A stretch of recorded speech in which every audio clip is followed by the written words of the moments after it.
దీనివల్ల చైనాకు అనేక నష్టాలు కాదు, భారత్కు డైరెక్ట్గా లాభాలు వస్తాయి.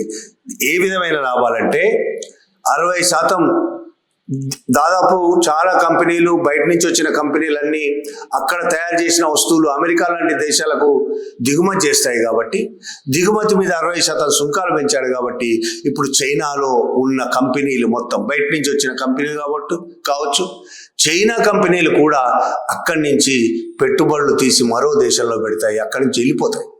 చైనా నుంచి వెళ్ళిపోవడం వల్ల చైనా బలహీన పడిపోతుంది, ఆర్థికంగా దెబ్బతింటుంది. ఆ చైనా నుంచి వెళ్ళిపోయిన ఆ కంపెనీలన్నీ డైరెక్ట్గా భారత్కు వచ్చేస్తాయి. ఆ టైమ్స్ నౌ యాంకర్ చెప్పిన మాట ఇది. మొత్తం భారతదేశానికి వచ్చేస్తాయి.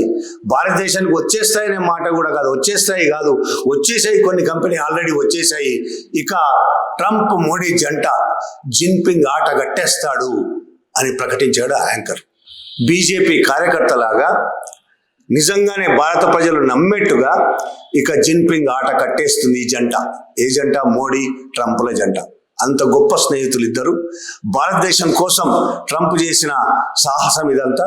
చైనా ఆట కట్టడైపోతుంది, జిన్పింగ్ ఇక నాశనం అయిపోతాడు అని మాటలు మాట్లాడారు.